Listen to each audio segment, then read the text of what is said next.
मित्रांनो, हे लिंबूची बाग आहे छोटी. कमीत कमी या ठिकाणी आपण जर झाडांचा अंतर पाहिला तर कमीत कमी 10 फुटाचा आहे. तर कमीत कमी 18 बाय 18 किंवा 20 बाय 20चा जा अंतर पाहिजे. या शेतकरी बांधवांनी कुठल्या जजमेंटनुसार लावलं आहे ते आपल्याला काही माहिती नाही, पण हा अंतर झाडामध्ये झाड घुसलं तर हा अंतर म्हणजे माल काढण्यासाठी, ऊन वारा मोकळा फिरण्यासाठी हा अंतर पुरेसा नसतो. त्यामुळे शेतकरी बांधवांनी 20 बाय 20ने लागवड करावी लिंबूची. कारण झाड जेव्हा मोठं होतं ना, झाडाला झाड पोचून जातं दादा, फांद्याला फांद्या पोचून जातात आणि मध्ये मोकळा फिरता येत नाही माल काढण्यासाठी. तरी कुठलेही बागायतदार शेतकरी बांधव लावत असतील तर या पद्धतीने न लावता 20 बाय 20नेच लावा, जेणेकरून पुढं चालून त्रास होणार नाही, असा यामागचा हा उद्देश आहे. आणि तेच योग्य आहे, कारण सर्वच ठिकाणी 18 बाय 18 20 बाय 20ची लागवड राहते. या ठिकाणी या दादांनी फारच जवळ लावलेलं आहे. तो विषय त्यांचं काही जजमेंट असेल वेगळं, तर एखाद्या वेळेला मर जर होते बा झाडांची, किंवा कमी जागेमध्ये जास्ती उत्पन्न घेण्याचा प्रयोगही असू शकतो. त्याबाबत त्यांनी गलती केली आहे बा, असा विषय नाही आहे. चुकीचं आहे असं पण नसतं. ही प्रायोगिक गोष्ट असते, प्रयोग असतो.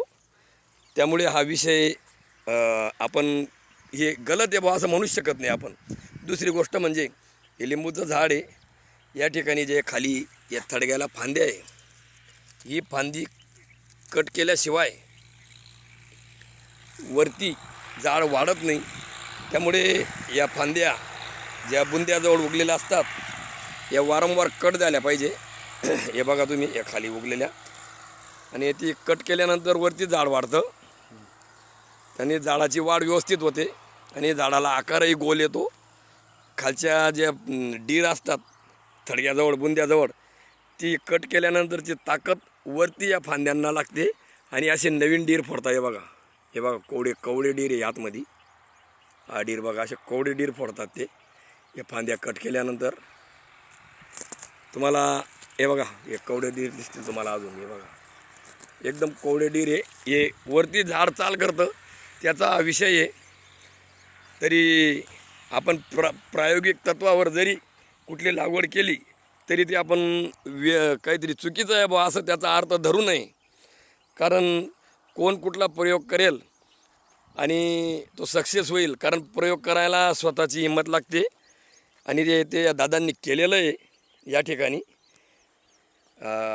आपलं बडगाव जाताना खेडगाव च्या अगोदर हे शेत आहे. तर या दादांनी हा जो प्रयोग केलेला आहे, निश्चितच त्यामागे त्यांचा चांगला एक प्रायोगिक हेतू आहे.